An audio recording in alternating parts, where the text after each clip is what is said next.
Are you here to embarrass me? Don't bring cheap gifts and an old friendship to my wedding. The slap echoed through the grand reception hall, halting the clinking of champagne glasses. Hundreds of guests turned to witness the bride in glittering white striking her quiet friend who still held a small wooden frame in her arms. One bridesmaid chuckled, then whispered, "She probably thinks this is a high school birthday party." But just minutes later, the bride would fall to her knees sobbing as she begged that same woman for forgiveness. Amanda's voice trembled with anger as she stared at Emily, whose cheek now bore the reddening imprint of the bride's hand. A hush spread through the banquet hall, broken only by the faint hum of the overhead chandeliers and the startled gasps of onlookers. Cameras flashed from a few local journalists who had been invited for coverage. Rows of tables draped with ivory linens suddenly became watchtowers of curious faces. Emily stood rooted, her gaze low, one hand gingerly touching the wooden picture frame as though worried it might break in all the commotion. No tears stained her cheeks.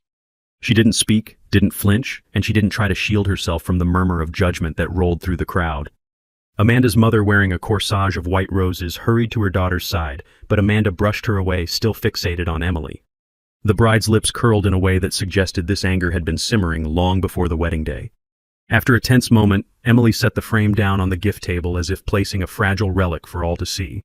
Her posture remained calm, shoulders soft. When she turned, the gentle swish of her simple dress contrasted painfully with the bride's dramatic gown. Bridesmaids stepped aside, letting her pass, some smirking, others refusing to meet her gaze. Outside the tall glass doors, dusk was settling and the parking lot lights flickered to life. Emily walked away without a word, slender figure disappearing into the evening, leaving behind a sea of stunned silence. Amanda's father cleared his throat, trying to restore order. The string quartet in the corner faltered, then tried to resume their piece, uncertain whether to play something festive or fall silent. The guests at the front tables, all key figures from the groom's family, exchanged bewildered looks. Amanda remained in the center of the hall, fists clenched. Her pristine veil, pinned with jeweled combs, shifted slightly with each trembling breath. The hush became suffocating. Moments earlier, she had been smiling for photographers, greeting relatives from both sides, fielding compliments on her gown's lace details. Now, in the same spotlight meant to celebrate her marriage, she had lashed out at the one person who had once been the closest thing she had to a sister. The wooden frame Emily left behind was small and unadorned. One of the bridesmaids peered at it, then wrinkled her nose as though it were worthless. "It's just pictures," she muttered, tapping a manicured nail on the thin glass. She couldn't find anything nicer. Another bridesmaid responded in a hushed tone. Probably not on her salary. What did she say? She was a librarian. Across the room, Amanda's mother made a subtle gesture for someone to pick up the frame. No one moved. Instead, they waited to see if Amanda would demand its removal, but the bride just stood there, breathing heavily, uncertain if she was furious or suddenly terrified of what she'd done. A faint memory floated in the air, triggered by that frame. A recollection of simpler days when Amanda and Emily huddled over textbooks in a quiet corner of their high school library. Back then, Emily's stance was always protective, shoulders slightly angled as if guarding Amanda from the everyday cruelties that lurked around each teenage corner. But no mention of that made it into the hush that hovered over the lavish wedding reception. Instead, a slow wave of curiosity rippled through the guests. Who was this woman that dared bring a handmade gift to such a grand affair, and why had the bride reacted so violently? As Amanda pivoted, searching for the groom, the train of her gown swept across the polished floor. She found him by the dais, exchanging anxious words with one of his relatives. His family was old money, known for their powerful business ties and social influence. The whispers had circulated for months that Amanda was marrying up, forging an alliance beneficial to her own clan's dwindling fortunes. Amanda's father seemed proud of the match. Her mother was relieved to secure a stable future for her daughter. But the groom's expression at this moment was tense, as though he sensed the evening was already unraveling in ways no arrangement could salvage. Amanda tried to approach him, but the photographer stepped in to discreetly ask if the ceremony should continue. She waved him away, her composure cracking a little more with each question she couldn't answer. A few guests tried to lighten the mood. Polite laughter resumed in small pockets of the hall where acquaintances mingled with drinks in hand, hoping to sweep the awkwardness under the nearest rug. A distant cousin of Amanda's launched into a story about traveling overseas, raising his voice so others might turn their attention. But the hush around the bride refused to dissipate. At last, Amanda's father took the microphone at the front. "Family and friends," he began, voice shaking. "Thank you all for joining us for this momentous occasion. We ask for a few minutes to finalize some details before we begin the vows. In the meantime, please enjoy refreshments." His forced smile did little to quell the tension. The waitstaff hastened to offer trays of sparkling wine and hors d'oeuvres. Gradually, the conversation around the tables resumed, though the subject rarely strayed far from the bizarre display they had just witnessed. Behind a tall column, one of the local reporters flipped through her notes. She had come expecting the usual wedding coverage, heartwarming anecdotes, a glamorous bride, a well-to-do groom, a couple of comedic toasts from the best man. Instead, her camera had captured a sudden assault by the bride on a soft-spoken guest. She whispered to a colleague, "That woman Amanda struck, she seemed so calm. Did you see her face when she got slapped? It was like she was used to it." Her colleague frowned. "Who do you think she is? Some distant cousin? An old friend?" The reporter shrugged. "No idea." But the bride looked threatened. Then they parted ways to gather more details drawn by the potential of a dramatic story behind the scenes. Meanwhile, outside, the sky darkened. Emily was nowhere to be seen. 15 minutes later, the string quartet paused to wipe their brows and tune their instruments. Amanda's mother stood near the stage conferring with the MC. The plan was to start the official ceremony soon, the vows, the speeches, and finally a slideshow of Amanda's life journey curated by her mother as a surprise tribute. Chairs were arranged in neat rows facing the altar-like setup. A line of bridesmaids in matching gowns hovered near the bride, each wearing some trace of shame or glee at the scandal that had erupted. One bridesmaid whispered to another, "Amanda always had a flair for drama, but this is next level." The other replied, "I heard Emily used to be her best friend. Weird to see it end like that." Their hushed conversation broke off when they spotted the groom walking over, his expression edged with concern. He approached Amanda with caution, glancing at the faint mark on her hand from the slap. "Are you all right?" he asked gently. She only nodded, eyes still scanning the crowd as though searching for a ghost. "Let's get the ceremony done," she managed, but her voice was unsteady. At last, an announcement came over the sound system that the official proceedings would begin. Waiters scurried off, clearing half-finished glasses to make space for the formalities. The father of the groom, a solemn figure in a tailored suit, stepped forward. He gave a brief introduction, a standard greeting about uniting two families and forging a prosperous future. Everyone applauded politely, though a sense of unease lingered. Amanda took her place at the front, her veil arranged perfectly over her shoulders. The groom stood beside her, posture stiff. The officiant started his speech on the significance of marriage, how it binds not just two people but their histories, their families, and their shared values. Amanda's gaze flicked to the gift table where the small wooden frame remained in plain view. The surface of the wood reflected the overhead lights, catching her eye like an accusation she couldn't ignore. A hush fell as they moved closer to exchanging vows. The officiant cleared his throat, preparing to call upon the couple to speak. But just then Amanda's mother signaled to the MC. It was time for the surprise slideshow intended to evoke tears of nostalgia and highlight Amanda's transformation from a bright-eyed child to a glowing bride. The lights dimmed, a hush spread across the hall, and the large screen behind the altar lit up. A series of photos appeared: Amanda as a toddler in a pink dress, Amanda in her middle school uniform, Amanda holding her first music recital certificate. The audience made the usual approving sounds. Then came her high school pictures, cheerleading practice group shots with friends at a pep rally, a snapshot from some charity drive. People cooed at how cute and spirited she had been. But the next image was different. It showed Amanda in a corridor, slumped against a row of lockers. Her eyes were red and swollen. Standing beside her, an arm around her shoulder, was Emily, looking serious, protective. A murmur rose in the crowd. This wasn't the polished memory they expected. The slideshow advanced to another photo, Amanda, books scattered at her feet as three older students hurled insults from the background. Right in front of her stood Emily, arms raised, clearly shielding Amanda from the bullies. Another wave of whispers. Then another photo, Emily seated at a hospital waiting area, handing tissues to Amanda, who was crying uncontrollably. The date on the corner indicated it was around the time of Amanda's parents' divorce, though no one had spoken much about it in the years since. A hush deepened. Amanda's mother, near the stage, pressed a hand to her mouth. She hadn't seen these particular photos. They weren't part of the neatly curated montage she'd prepared. Yet they appeared now, unstoppable in the sequence. The next image carried an even heavier impact. A close-up of a scholarship certificate bearing Emily's name in formal script with a note below it, "Transfer to Amanda Johnson." It was a legal document showing that the scholarship had been reassigned.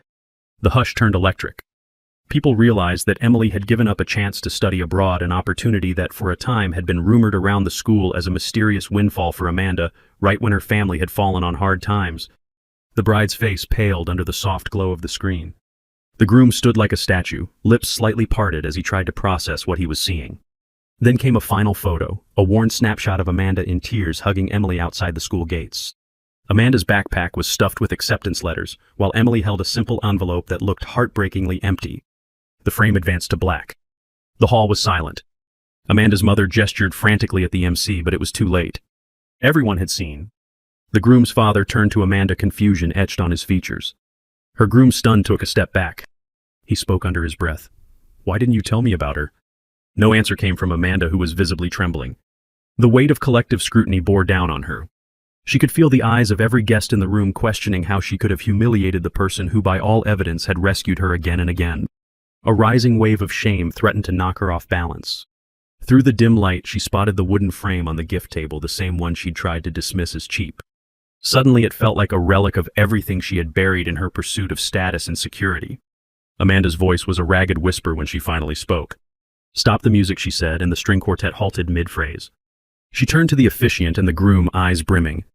Then, without waiting for a response, she lifted the hem of her gown and hurried down the aisle, practically running past stunned guests and a line of waitstaff who parted like the Red Sea. Her veil trailed behind her as she shoved open the grand doors leading outside. The hall erupted in a flurry of motion cameras swinging around, bridesmaids calling her name, the groom's family exchanging panicked looks. Amanda's mother stood helpless, glancing from the groom to the crowd, unsure of whether to chase her daughter or salvage the ceremony. The MC tried to calm the guests, announcing a short intermission while the bride collected herself. The hush shattered into a roar of conversation. Outside, the night air was cool against Amanda's flushed cheeks. A row of decorative lanterns lit a path to the parking lot, where a handful of cars gleamed under the moonlight. She scanned the area, stepping off the manicured grass onto the pavement. Then she saw a slender figure sitting on a low stone bench near a tall hedge. The soft glow from a nearby lamp revealed Emily, gaze fixed on the asphalt, the same quiet poise she'd held inside. Amanda paused, breath ragged, heart pounding. She moved closer, her heels clicking against the pavement, each step an apology she couldn't yet articulate. Emily looked up, expression calm. There was no anger in those eyes, only a resigned gentleness that made Amanda's chest tighten with guilt. The bride sank to her knees in front of Emily, not caring about the white satin trailing on the ground. Muffled gasps echoed from a small group of guests who had followed, including a reporter or two. Amanda didn't mind the cameras. She pressed her hands together as though praying for mercy. I don't know where to start," she managed, voice trembling. Emily set the frame aside on the bench. Still, she said nothing. A slight breeze lifted a strand of Emily's hair, revealing a glimpse of an earring, simple, understated, like so much else about her. Amanda looked at that earring, recalling a time in high school when Emily had been teased for wearing minimal jewelry despite her family's rumored wealth. She remembered a rumor that Emily came from a line of estate owners who had quietly donated to local causes, but no one could confirm it. Emily never flaunted anything.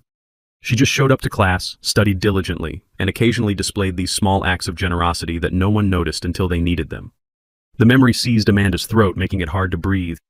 Back inside the hall, the guests who hadn't ventured outside were buzzing with speculation. The slideshow had pulled open a curtain on a past no one expected. A group of Amanda's cousins muttered that they'd always wondered how she'd afforded her overseas program. The groom's relatives looked worried about the potential scandal if word got out that the bride had physically attacked someone who'd done her so much good. Among them, the father of the groom frowned, realizing how precarious this union might be if the bride's character was now in question. The only thing uniting everyone was a shared sense of shock. Meanwhile, Amanda's mother tried to maintain composure, insisting the ceremony was just delayed, not canceled. But worry etched into her face. Outside on the stone bench, Amanda bowed her head. "I didn't want people to see where I came from, how weak I was," she whispered. Her voice carried softly in the night air, audible to a few onlookers who had crept closer. She glanced down at her hands, noticing the faint red mark from slapping Emily. You were there for me," she added, voice breaking. Emily remained still, her expression unchanged. A flicker of something passed through her eyes, maybe sorrow, maybe acceptance, but it was gone in an instant. An older relative of Amanda's, who had wandered out to smoke a cigarette, stood at a distance fidgeting with his lighter, clearly overhearing everything. He lowered his gaze, embarrassed to witness the bride's confession. Amanda tried to speak again. I was afraid, she managed each word, releasing a tension that had knotted in her chest for years. I was scared that if people knew how much I owed you, they'd think I never accomplished anything on my own. And then tonight, seeing you walk in with that frame reminding me of a past I tried to hide, something just snapped. Her eyes darted to the side, recalling the time she had seen Emily walk away from praise, refusing to step into the spotlight. She remembered the bullies, the scholarship, the divorce, and all the nights Emily stayed up with her, tutoring her in subjects she could barely grasp. She remembered that strange rumor that Emily's father was a powerful figure who never forced his daughter into the family's high society events. Emily had once quietly said she preferred a simpler life, teaching and preserving books for children who might never see the inside of a library otherwise. Amanda had scoffed at the notion back then, but now it loomed as an act of grace she'd never matched. In a distant corner of the parking lot, a car door slammed. More curious onlookers drifted in from the reception hall to see the bride kneeling on the pavement. Among them were bridesmaids wearing anxious or guilty looks. One of them whispered to another, "I had no idea Emily was the one who gave Amanda that scholarship." She never said anything. The other bridesmaid nodded, biting her lip. "We teased her for being poor, but maybe—" She trailed off, realizing how off-base their assumptions had been. A crisp breeze passed through and Amanda shivered in her strapless gown. The chiffon and satin that once made her feel regal now felt like a frail costume. Emily reached into her small purse, a simple piece of cloth, hardly a fancy clutch, and handed Amanda a shawl, an unspoken gesture that warmed the bride's trembling shoulders. At that sight, one of the reporters clicked a photo. Amanda didn't flinch, didn't demand privacy. She just let the moment be captured, the bride on her knees, the quiet friend offering warmth without a word. It was a photograph that would later circulate, but in that moment, the only thing that mattered was the small, persistent bond that had survived under layers of resentment and misunderstanding. Amanda's tears finally fell, landing on Emily's shoes. The hush among the small crowd of onlookers deepened. A few more steps brought the groom into view, tuxedo lapels slightly rumpled from the chaos inside. He approached uncertain until he realized the depth of emotion unfolding between these two women. Then he hung back, not wanting to intrude. After a long pause, Emily lifted the wooden frame from the bench and offered it to Amanda, placing it gently in her hands. The pictures inside were old snapshots from their teenage years, silly faces after a school festival, a group photo from a volunteer project, a candid shot of them dancing to music in Emily's backyard. Tucked between the photos was a note in Emily's tidy handwriting, "Wishing you happiness, just like we dreamed of when we were 17. Amanda's breath caught. She remembered those dreams, two girls promising they'd face the world together no matter where life took them. Without raising her voice, Emily motioned toward the wedding hall as if asking if Amanda wanted to finish the ceremony. The bride looked at her trembling hands, at the images of a past she had disowned. Then she nodded, swallowing hard. They stood, Emily helping Amanda to her feet. The bride's gown was dirtied at the edges, but she seemed not to care. A hush of respect fell on those nearby. No one offered any condescending remarks now. One of the bridesmaids even took off her own shawl to place around Amanda, as if trying to atone in some small way for the earlier sneers. Amanda caught the groom's eye. He stepped forward, relief and concern mingling on his face. They shared a brief exchange, too soft for anyone else to hear, but the groom then turned to the crowd and said, "We'll take a moment to gather ourselves. The wedding will continue." A wave of hushed voices rose, but there were no cheers yet, only curiosity and a slow, dawning sense of awe at the magnitude of what had happened. Inside, the hall's lighting felt harsher now, revealing every crease of worry on Amanda's mother's brow. The guests watched as Amanda re-entered, her head lowered, Emily walking quietly beside her. The father of the groom raised an eyebrow, uncertain whether to interpret this as a sign of trouble or resolution. The officiant stood at the front waiting. Soft notes from the quartet emerged again, providing a gentle soundtrack to the bride's return. Amanda paused midway down the aisle, turned to Emily, and spoke in a voice steady but subdued. "I need to fix something," she said, loud enough for the first few rows to hear. "Give us a moment." Emily inclined her head. Then Amanda gently squeezed Emily's hands and continued toward the dais with the groom. People shifted in their seats, unsure of what to expect. The officiant, clearing his throat, decided to skip the usual pleasantries. He guided Amanda and the groom to face each other, then signaled for a shortened vow exchange to proceed. Amanda's eyes were glassy, as though still fighting back tears. Her groom spoke first, reading from a small card about love, commitment, and the future they would build together. His voice faltered only once when he glanced at the faint bruise on Amanda's hand, a grim reminder of the tension that had taken hold earlier. Then Amanda spoke, voice low and raw. "I promise to stand by you," she began, "but I also promise to be honest about who I am and where I come from." Several guests leaned forward, sensing her words were addressing more than just the groom. She took a shaky breath. "There are people in my life who made me who I am, who gave up things so I could stand here today. Without them, I'd be lost." A ripple moved through the audience. She looked toward Emily, still standing off to the side, a silent witness in her simple dress. Then, as the officiant was about to declare them husband and wife, Amanda held up a hand. "Before we finalize this," she said, turning to face the hall, "I want to acknowledge a friend. I treated her poorly. I acted out of fear and pride. But you all deserve to know the truth." A hush fell so complete that even the quiet hum of the air conditioning became noticeable. Amanda gestured at the big screen where the slideshow had ended on a blank frame. "You saw what she did for me," Amanda continued, voice shaky. "Without Emily Brooks, I wouldn't be half the person I am today. When I was bullied, she shielded me. When my world fell apart during my parents' divorce, she stayed. When I couldn't afford to continue school abroad, she sacrificed her own scholarship. And how did I repay her tonight? I struck her. In front of all of you. Because I was too proud to admit the truth. The final words landed with a dull ache in the silence. Amanda looked over to where her mother stood, tears in her eyes. Then to the groom's family, who seemed moved but also uneasy about the disruption. Finally, she rested her gaze on Emily. "I'm sorry," she said, letting the microphone pick up her trembling. "If you can ever forgive me, I promise I won't waste that second chance." Emily didn't speak, but she approached, reaching out to gently clasp Amanda's hand in front of everyone. They stood there, bride and friend center stage, in a kind of hush that felt more honest than any vow or celebratory toast could muster. In that moment, the tension that had gripped the grand hall seemed to dissolve. A wave of soft applause rose, hesitant at first, then growing. Somewhere near the back, the reporters snapped photos capturing the quiet bow of Emily's head, the tearful sincerity in Amanda's eyes. The groom's father exchanged a glance with his wife, and they both nodded as though giving their blessing to whatever form of reconciliation was taking place. Amanda's father reached for Amanda's mother's hand, relief mingling with regret on both their faces. They had pushed so hard for this marriage, for the social standing, it promised, never suspecting they were wedging a knife between their daughter and the one ally who had never abandoned her. The officiant, sensing a shift, resumed the ceremony.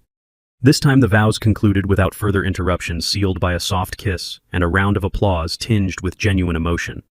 As the newly married couple descended the dais, the atmosphere in the hall felt different. Guests who had earlier stared at Emily with contempt or pity now regarded her with a mixture of respect and remorse. The bridesmaids, once so quick to sneer at her handcrafted gift, found themselves unsure how to meet her gaze. One approached haltingly, offering a quiet apology for the snide remarks. Emily simply inclined her head, letting the moment pass without rancor. She didn't demand contrition. She seemed more intent on slipping back into the periphery, as she always did, a composed figure who asked for nothing. When the formalities were done, the wedding reception continued, though with a quieter tone. People drifted toward the dance floor or the buffet stations, but the typical fanfare of clinking glasses and boisterous laughter was subdued. Instead, groups formed to discuss what had just unfolded. Some older relatives exchanged hushed stories about how Emily had always been kind, even as a child, though few truly knew her family background.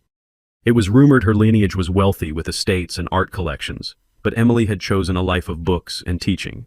"Strange girl," one aunt mused. "Maybe she has everything she needs without flaunting it." Another relative thought back to rumors of large donations to local charities that never bore any official recognition. Perhaps Emily or her family had a hand in that, but no one could confirm. In a corner near the gift table, the groom approached Emily. He hesitated, then extended his hand. I want to say I'm grateful for everything you did for Amanda," he said, his voice low. "I only learned bits and pieces tonight, but I can see you've been there for her in ways I never knew." Emily gave a slight nod, her eyes calm. The groom continued, "I hope in time we can become friends too. Amanda's told me stories she just left out how much you sacrificed." He paused, noticing the small wooden frame on the table. Without hesitation, he picked it up and handed it to Emily. "This belongs somewhere safe," he said, his voice sincere. Emily took the frames in her hands, her gaze lingering on the photos. Then she placed it back on the table as though it was exactly where she intended it to remain, a quiet testament to a bond that, despite everything, wasn't broken. Nearby, Amanda's mother joined them, cheeks flushed with embarrassment. She touched Emily's arm gently. "I had no idea those photos would show up in the slideshow," she admitted. "They must have been on my laptop, left over from years ago, automatically included." She swallowed. "Though maybe it's for the best that everyone saw them. It was the truth after all." Emily listened, her posture composed, offering no sign of anger or triumph. At length, Amanda's mother drew a shaky breath. "We owe you so much," she said. I hope you'll stay a little longer and celebrate." Emily nodded again, leaving the question of how she felt unspoken. The night wore on. The bride and groom attempted a first dance, overshadowed by the lingering heaviness in the air. Polite applause followed them, but much of the crowd kept stealing glances at Emily. Some must have wondered why someone of her rumored standing didn't flaunt her wealth. Others wondered how Amanda had drifted so far from the friend who'd once been her protector. The father of the groom made a short speech, tactfully praising Amanda's resilience and Emily's quiet generosity, framing the night's drama as a testament to the bond between the two. The father of the bride followed with a few words about new beginnings and second chances, though his voice cracked when he looked at Emily, perhaps remembering the first time he'd seen that scholarship letter. The older guests dabbed at their eyes while the younger ones fidgeted, uncertain if they should remain hush or resume typical party chatter. At one point, a slow song began to play. Amanda excused herself from the groom's side, weaving through the crowd until she stood in front of Emily. Gently, she extended a hand. Though Emily rarely danced, she stepped onto the floor with Amanda. They moved in a simple sway, not speaking. Onlookers watched, struck by the intimacy of the gesture. Some bridesmaids clasped their hands, tears forming, realizing how much pettiness they'd engaged in. The gentle swirl of Amanda's veil brushed against Emily's modest dress, creating a small circle of privacy amidst the curious stares. When the song ended, they stepped apart. Amanda bowed her head, a gesture of deep apology and gratitude, while Emily responded with a quiet, almost imperceptible smile. Afterward, people returned to their seats. The dance floor cleared, leaving Emily in an uncomfortable spotlight. She folded her hands, scanning for a quiet way out of the crowded hall. Near the exit, she noticed an elderly aunt of Amanda's gazing at her. The aunt beckoned and Emily approached. "I remember you, dear," the woman said softly. "Once upon a time you came by the house with Amanda. You brought her little trinkets, a teddy bear, I think, when she was sad about her parents fighting." She cleared her throat. "Thank you. I never had the chance to say that." Emily inclined her head. The aunt continued, her wrinkled hands fiddling with a brooch. "I think you've given enough. It's time you received something in return. Don't be a stranger." Emily offered a mild nod, then excused herself, stepping back toward the quieter edges of the hall. Later, as guests began to file out, exhausted from the emotional roller coaster, Emily slipped outside again. The parking lot was quieter now, only a few cars left. A gentle breeze rustled the leaves of a nearby tree. She paused under a lamppost, reaching into her simple cloth purse. She pulled out a small card with a name scrawled on it, someone she was planning to visit the following day, presumably related to her work as a librarian or her philanthropic endeavors. Her calm continued to radiate even out here. She didn't stride with any sense of vengeance or heartbreak. Instead, she simply surveyed the open space as though measuring her next step. Behind her, footsteps approached, light, hesitant. It was Amanda again, the newly minted bride, veil now removed, hair slightly disheveled from the night's turmoil. She carried the wooden frame carefully, as if afraid it might shatter if handled too roughly. She hesitated at Emily's side. "I'm leaving with him soon," Amanda said quietly. "But I wanted you to know, this night it's not the end. I want to be worthy of your friendship again." She held out the frame. Emily studied Amanda's face under the glow of the lamp. Then she gently pushed the frame back toward Amanda, letting the bride keep the memories. No words were spoken, but the gesture conveyed a permission to treasure the past, to acknowledge its role in shaping the present. A cluster of relatives emerged from the hall just in time to witness this exchange, and they paused, swallowing back their commentary. Some of them had always suspected Emily's background was far more prestigious than Amanda's. If anything, that realization now deepened the gratitude they felt for her humility. Amanda placed a hand on Emily's shoulder, tears forming again. The bride's face was puffy from crying so much, but she seemed calmer. Softly, she murmured, "I know I have a lot to make up for. Let me start by saying what I should have said from the beginning, thank you." Emily's eyes flickered, and for a moment her stillness faltered with emotion. Then she gave Amanda's hand a brief light squeeze, a silent acceptance of the gratitude. Behind them, the groom hovered, giving Emily a respectful nod. He looked tired but resolved. He wrapped an arm around Amanda's waist, and they both turned to leave, slipping into a sleek car with tinted windows. The engine started, taillights glowed, and soon the newly married couple vanished into the night. Alone in the parking lot, Emily exhaled softly. Through the tall glass doors, she could still see remnants of the wedding staff cleaning up, rolling away the empty champagne carts, and collecting stray decorations. She watched them for a while unnoticed. Then she made her way to a small corner of the lot where her own car, a modest older model, was parked. She opened the door and slid into the driver's seat, setting her purse on the passenger side. For a moment, she rested her forehead against the steering wheel. No tears, no sighs. Just a kind of quiet release from the tension that had swirled around her all evening. When she finally pulled out of the lot, she caught a glimpse of her reflection in the rearview mirror.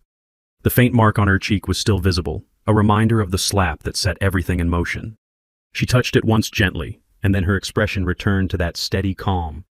The car rolled onto the main road, its headlights cutting through the darkness. Behind her, the grand banquet hall stood as a silent monument to a night that none of its guests would soon forget. Inside, the reporters packed up their gear, some having already sent dramatic headlines about a wedding scandal to their editors. Yet a few, the more thoughtful ones, lingered on the deeper story, the quiet librarian rumored to be from a wealthy background who never once flaunted her advantages, and instead gave them away to a friend who lashed out in fear. Days later, echoes of the event still rippled through social circles. Some scolded Amanda for her outburst, while others praised her eventual repentance. The groom's relatives publicly affirmed their support for the union, though in private they discussed how to ensure such a fiasco never occurred again. The father of the groom made a point to contact Emily, inviting her to lunch at a prestigious club, hoping to salvage some diplomatic ties.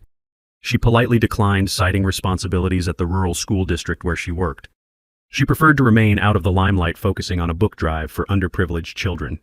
It was a choice that perplexed many, but no one dared mock her anymore. Amanda, on her part, reached out to Emily several times over the following weeks, short text messages, a handwritten note, an invitation to coffee. Emily responded with courtesy, never shutting the door yet. She kept a quiet distance. The day came when Amanda mustered the courage to visit the library where Emily worked. She walked through shelves of worn novels and educational books, the smell of paper and dust thick in the air. She found Emily assisting a small group of children, helping them find stories suitable for their reading level.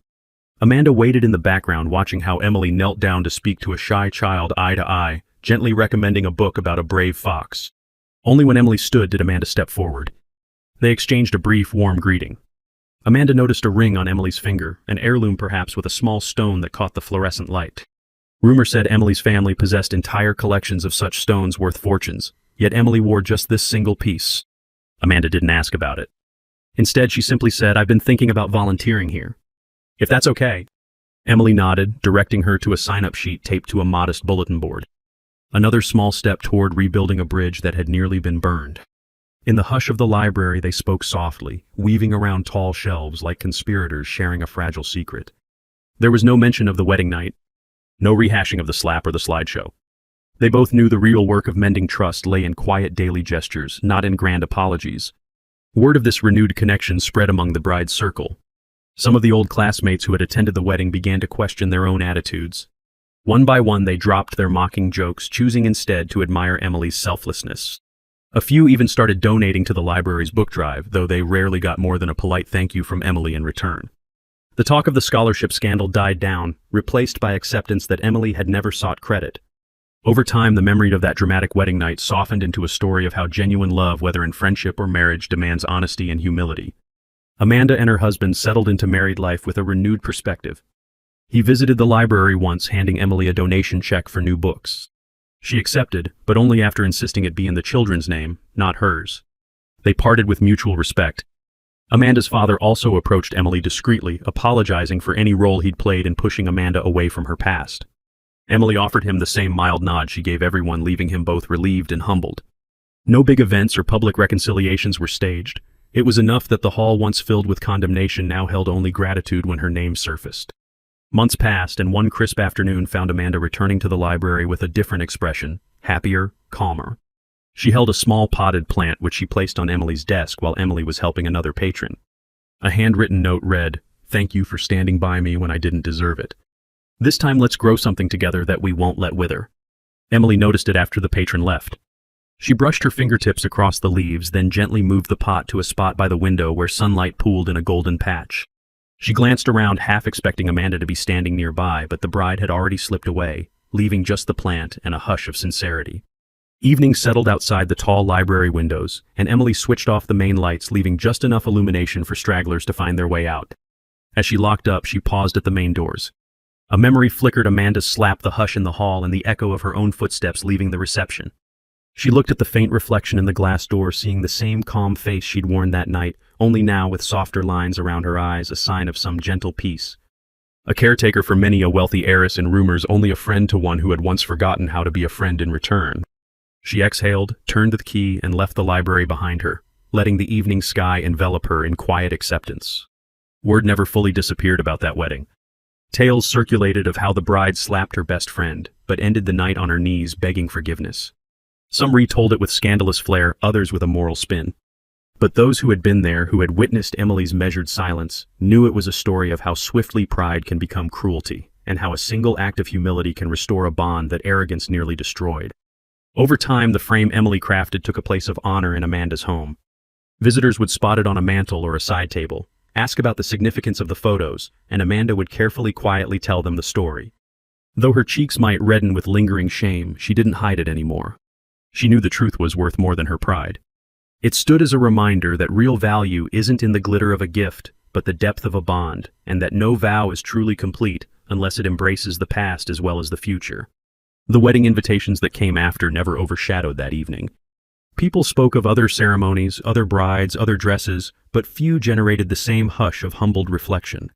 Amanda and Emily in their own time rebuilt a friendship on simpler terms, a monthly coffee, a phone call to check on each other's well-being, and sometimes just a shared silence in the library leafing through old yearbooks. If regrets remained, they were softened by the knowledge that forgiveness had bloomed.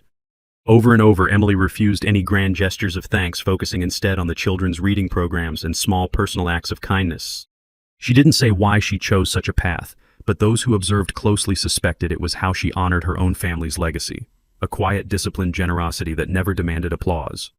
Late one night, after a modest fundraising event at the library, Amanda stayed behind to help Emily tidy up. They worked side by side in companionable silence, stacking chairs and returning leftover pamphlets to a storage closet. The overhead lights flickered the building's old wiring, showing its age. Amanda paused at a table filled with donation envelopes, each labeled with the name of a local supporter. She noticed Emily's name scrawled on several as though she had contributed funds under different aliases, never wanting direct credit. Amanda touched one envelope, eyes filling with fresh admiration. Emily, noticing her gaze, simply moved on, turning out the lights in the next room. Eventually, they stood at the library's glass entrance, the same place Emily had locked up so many times alone. The silence felt full and comforting. Amanda reached for the door handle, then glanced back at her friend. The shadowy outlines of shelves behind them seemed like silent witnesses to a new understanding. Amanda breathed slowly, closed her eyes for a second, and reopened them with a faint smile. Emily pressed a small ring of keys into Amanda's hand. "Lock up if you leave after me," her gesture seemed to say. It was a level of trust Amanda never expected. She accepted, hearing no words but feeling everything. Then Emily stepped outside, the night enveloping her. After a long moment, Amanda followed, flipping the lock. Under the street lamp's glow, they parted with quiet goodnights, knowing tomorrow would bring another chapter in the story they now shared on gentler terms. In the end, the wedding that began with a stinging slap found its true meaning, not in the grandeur of the ceremony, but in the bond that was nearly lost and then reclaimed. Months later, Amanda and her husband planned a small anniversary gathering. It was nothing like the lavish reception that had sparked so much turmoil. Just a few close friends, some homemade food, and plenty of laughter. Emily attended, dressed in the same simple style she always wore, offering no extravagance to prove her worth. As the couple toasted, they took a moment to thank Emily for being there. Amanda's voice trembled only slightly when she said, "You reminded me that the best gift is one given without expecting anything in return." Emily inclined her head, the corners of her lips turning up almost imperceptibly. The other guests, fewer in number but richer in understanding, clapped softly. In that warm circle of camaraderie, no one mentioned the slap, the slideshow, or the hush of shame that once cloaked the banquet hall. They focused instead on the present, on gratitude, on sincerity, on the quiet warmth of a real friendship renewed. The wooden frame Emily had once placed on the wedding table now stood on a small shelf in the couple's living room next to a potted plant that Amanda diligently watered. Each leaf, each photograph, each shared moment was a living testament to how easily pride can wound and how powerful a gentle, silent forgiveness can be. At the end of that evening, after hugs and farewells, after the last dish was washed, Amanda stood by the door with Emily. No crowd, no cameras, just two friends who understood how far they had come. Amanda's hand slid across the frame's surface, remembering the day she had belittled it. With a steady voice, she said, "Thank you." Emily responded with a silent, reassuring nod. Then they parted ways, leaving behind an unspoken promise that this time they would honor the best parts of what they once shared. Sometimes life writes a story you can't predict. A night that started with humiliation ended with the quiet grace of someone who refused to let anger overshadow compassion. In that hush, people learned something vital about themselves, that a single act of humility can mend a lifetime of regret. And so, under a sky filled with distant stars, two women walked separate paths that still converged in moments that mattered, each grateful for the lesson the other had taught, that a cheap gift given with love can outshine the costliest display of pride. Time passes. Seasons shift. The library windows reflect the changing light from warm summer evenings to crisp autumn sunsets. Children grow older, new titles fill the shelves, and life settles into rhythms of contentment. Yet in whispers among friends at family gatherings and in the quiet corners of that rural district, the story of Amanda's wedding night lingers, a fable of caution and hope. A reminder that dignity can reside in silence, that true wealth can hide behind modesty, and that some gifts like loyalty, sacrifice, and genuine care are priceless beyond measure. It ends with them walking forward each day, layering new memories over old hurts. No grand proclamations, no headlines flashing in bold. Just a soft, patient weaving of bonds once frayed. The aftermath of that fateful slap glides into memory, overshadowed by a kinder, gentler truth. Sometimes the heart only speaks through stillness. Sometimes an apology takes shape in a single tear or a silent hand upon a friend's shoulder. And sometimes what matters most is not the spectacle, but the quiet, unadorned love that remains when all the glitter has fallen away. There is peace in that understanding. There is grace in allowing the past to rest. There is hope in every new beginning. There is warmth enough for all who choose to stay. And if you've read this far, perhaps you feel it too. Stay just for a moment in that gentle hush. Let it remind you that we all have someone somewhere who offered us an unspoken gift. Let it hold you softly in its quiet truth.